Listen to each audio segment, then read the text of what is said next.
right, shalom, shalom, everybody. If you see Stacy in your viewfinder, you know we're going to be talking about some health and nutrition stuff. And Doug doesn't have an excuse anymore, really, because we stepped up to the 21st century and got a tripod. Hey, so you need to come and get in it with us. For our Android phone, so I rigged it up so it fits on there. So now we have a little bit of a stable picture. And then, you know, of course, we still have the selfie stick. So first, real quick, before we get started, everybody, we did get our website up and going. Josh at Redneck Homestead has us pretty much on the road with that. growinginfaithfarm.com. growinginfaithfarm.com. And basically we hope it to be like a marketplace and a blog spot so we can talk about living off grid and homesteading and you know, get ideas from you and us give you ideas. And we're setting this up too because in a way we're not sure how YouTube's going to go. I mean, you're getting this free content and then, you know, some people have ads on their stuff. I mean, I'm not saying we never would, but you know, basically though, what I'm saying is I've heard it rumored that YouTube was going to go to a fee-based programming period to where everyone has to pay whatever cents or dollars or however that works to watch their YouTube channel. So we want to try to get ahead of the curve. As much content as we can for everybody as right, as we can. And get it on our own channel, and then just keep directing everybody to growinginfaithfarm.com so we can provide you know, this kind of content and upload videos to it, and you can still stay in contact with us no matter what happens as far as how YouTube is going to be laying out their programs in the future. So, well, again, we want to appreciate everybody for watching and subscribing and telling their friends about us.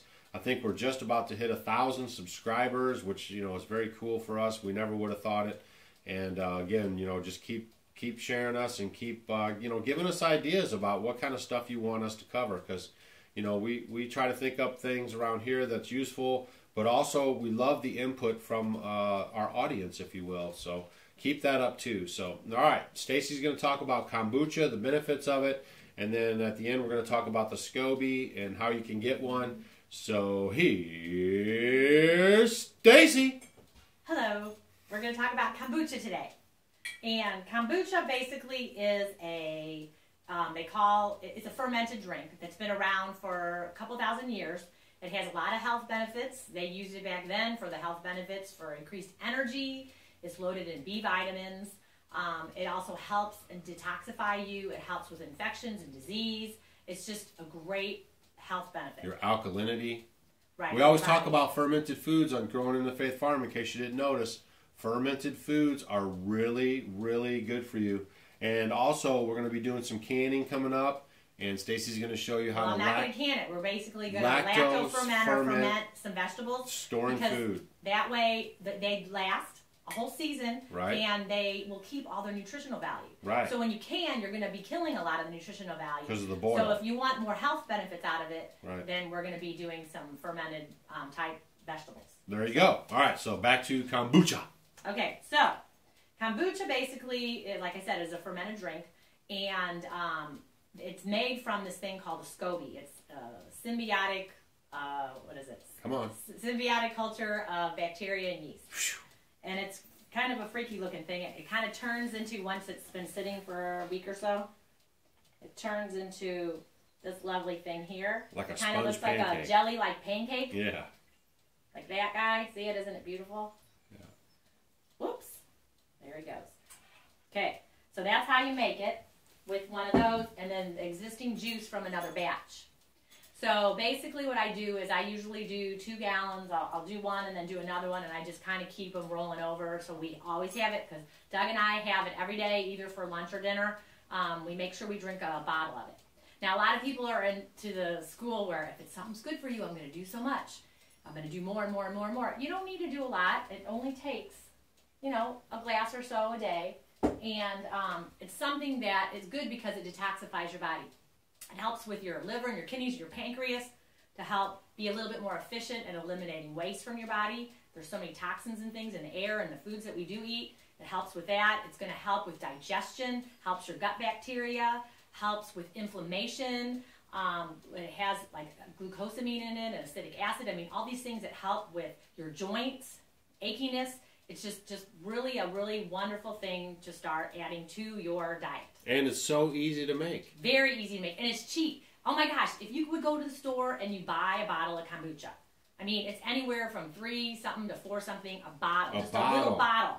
And I could make, you know, when I go ahead and I brew this, okay, I just brew a gallon of tea, and I just usually use for a gallon of water. I'm going to put 6 or 7 tea bags in there.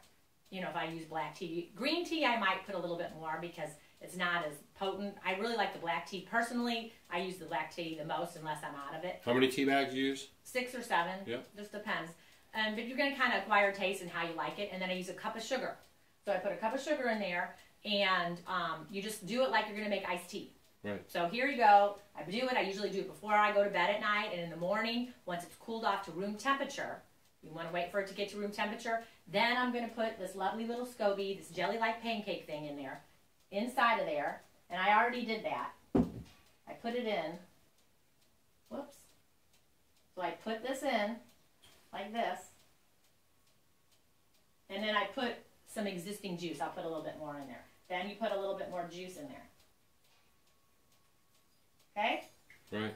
Then, when it's done, I have my little squares that I've cut out and made from a natural fiber, 100% cotton, linen, something like that, cheesecloth.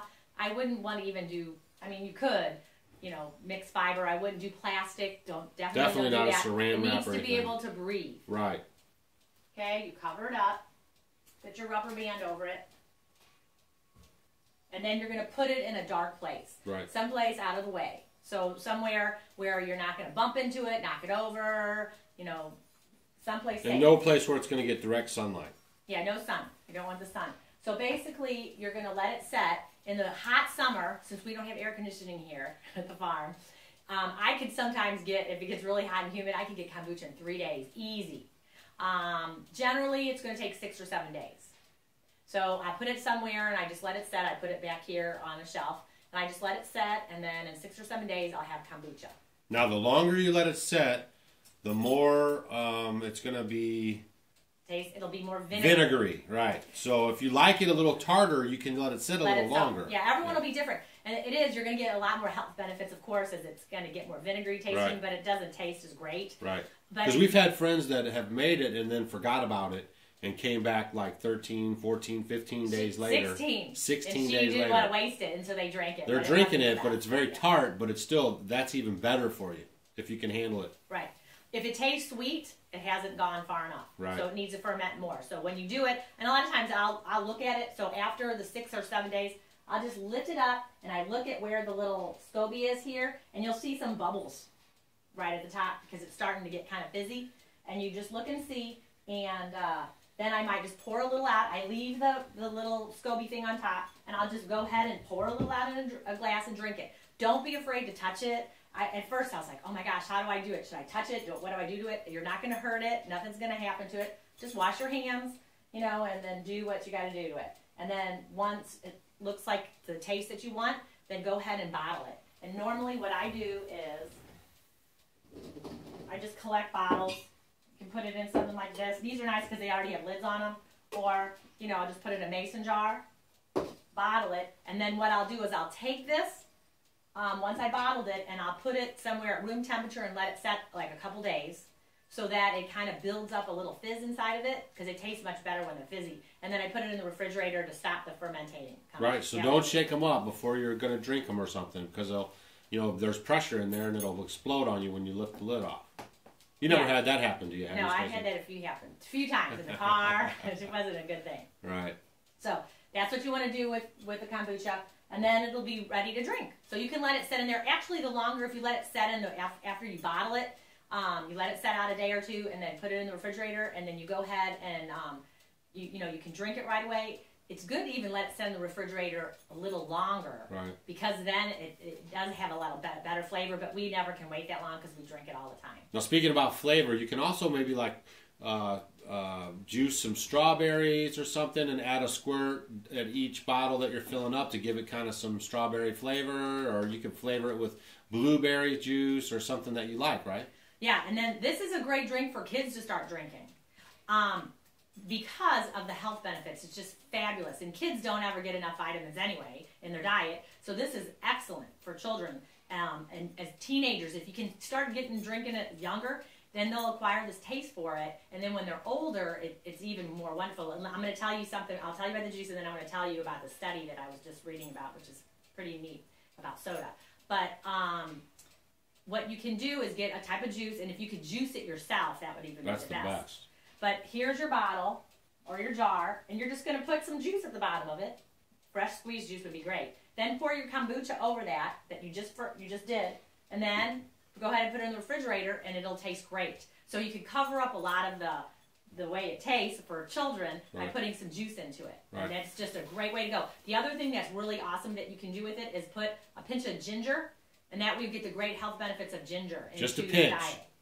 Just a pinch. Yeah, I put the first time I did it, I put way too much. Yeah, just a dab will do you. Yeah, try pinch maybe 2, see what works for you, but the first time go light. Right. And then kind of see how it tastes. Right. And then the ginger also makes it a little bit more fizzier than normal. All right, now before you go to your study that you were just reading, just everybody realize too that there's going to be mothers inside when you make your jars of individual consumptions. There's going to be a mothers in some of those jars, and sometimes they'll even develop while they're being sitting. Yeah. So when you drink it, you could have like a mother, like if you ever have apple cider vinegar, there's mothers in there. So it's just they're that stringy like right stuff. Right. Yeah, you hate that. Well, you don't like that. I don't. But if I get it, I'll just hurry up and drink it fast. But I'm just putting the warning out there because somebody might see that and think, oh, did it go bad or something? Actually, that's even better because that's the mother that's forming inside of it. That means it's fermenting properly and everything is working very nice. Right. Right. That's right. All right. Now, what's your study about? Well, let me tell you about one more thing too. Okay. The other thing you can do is you have the little SCOBY thing. If you have any extras, once you start making it, because what happens is it's going to grow another one on top of the one you put in there. Right. So when you get done, you'll have 2. And the second one that you get isn't going to be as big. And then once you do a few more process of making your tea, it'll get bigger. But they're so wonderful for your animals. So yeah, we give them to our chickens. The chickens love it. I cut it up, and right. It's great because they're getting that good bacteria in their diet. Right. You can give it to your dogs. I give it to my dogs. If you could sneak it in your cat food, all those things are really good for their their gut bacteria, to keeping them healthy. So that's what you can do with your extra stuff. Or you can pay it forward. If you know somebody who wants to get started with the kombucha, yeah, give it to somebody. If you buy a kit from us or something, and then you start up, and then you want to pass it on to a friend, or if you can't afford one, we'll send you one. Pay it forward. And then you pay it forward to your friend. That's how we like to roll. Yeah. All right, cool. Okay, so I was looking at the study. It was like 1996 to 2001, and it was kind of a neat study because it was like 5,500 people. There were children between like 9 and 14, and just talking about like young girls especially who drank soda, anything that like with high fructose corn syrup, anything that ends in OSC, like glucose, sucrose, anything that ends in OSC, those kind of drinks. So when they drink a lot of drinks like that, it was only like a drink and a half. If they would average like a drink or drink and a half a day, then they started their menstrual cycles much, much earlier. So people are saying the hormones and the meats and all that too. Well, look at all the sodas and things that these young kids are drinking and how it's screwing them up. So get them start drinking about kombucha. That's right. That would be it's great. Good for you. Dang it. Yeah. We keep stressing out this how you treat your body. If you have a gasoline car, you don't want to be putting in diesel gas. We're trying to tell you guys what kind of 30 weight oil to put in your body, and you keep trying to put in 40 weight. So we're just trying to help you out with things that are healthy for your body, that'll help you function better, give you long-term health sustainability. You have to take control of your health because nobody else will do it for you. That's right. Get off this nanny state. No one's going to come wipe your nose and take care of you when you're old. Start now if you haven't been. Yes, live long. Our thing here is like we say, we want to be like Moshe when he was running up and down the mountain at 90 years old. Up and down, no problem, no problem. You never hear him one time saying, man, I'm tired of this.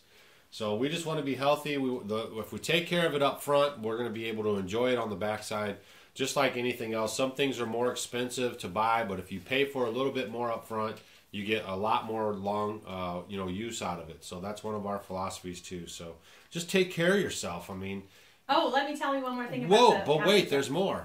Okay, let's say you're tired of making it, and you don't want to make it anymore. Yeah. Okay, you can kind of slow down it. Like, I'll keep mine in a jar just on the floor somewhere for a long, long time, and it's not going to hurt it if you keep it someplace cool. Some people even put it in the refrigerator just to you know, maybe just to make sure. Right. But you could just keep it somewhere dark. If you had a basement or anywhere, I'd put it in a glass jar, stick it with some bunch of juice in there, a bunch of juice. And then you mean just downstairs. The SCOBY, you mean? Just the SCOBY with the juice, and just keep it someplace cool so you have a backup just in case. And let's say I wasn't going to make it. And then check it periodically because the juice will start to like kind of go away. Right. And if you didn't have any more kombucha juice, you could go ahead and put a little like apple cider vinegar in there to kind of jumpstart it. So that's another thing you can do if you're not quite sure, you don't want to keep doing it, and you want to stop a little bit. Just keep it somewhere, and actually the juice, if I put enough juice in there, it'll last a really, really long time, and then I can just start it over again. So are you saying there's times where you actually get tired of making it? No, that hasn't happened to me, but I know people who do. Some people don't do think that. You have to get rid of it. A lot of people start off stuff and then they fade out after a while. You know, that's But it's just like brushing your teeth. Make your kombucha consistently, like you get up every day and brush your teeth. It's just going to be good for you. Wash your face and do all that stuff. One thing for sure that we'll tell you things that we're here to help you, not to hurt you. So anything we tell you to do is going to be good for you, and you know, it's not going to hurt you. That's for sure. Nope. It'll just add to it. So right on. Go for it. growinginfaithfarm.com. And you know, we thank you guys for stopping by again. Hit the subscribe button, share it with a friend. Homesteading kombucha made simple. And look forward to our... Easy squeezy lemon... What is it? Lemon squeezy? Oh. Hey, if you watched our other video and we were talking about peanut butter and jelly and all that, you know, what's the song, honey? She figured it out. And it's, I like bread and butter. He likes toast and jam. So that's the song I was getting at. And she finally figured it out a couple days later, so I thought I'd put a follow-up on there in case you are actually following our rantings. All right, cool. Anything else, Miss Stacy? That's it. All right. Start brewing your tea. That's right. Shalom, shalom. Get your kombucha on. If you got any questions, leave them in the comment section. Hit us up at growinginfaithfarm@gmail.com or go to our website at growinginfaithfarm.com. Shalom. Shalom.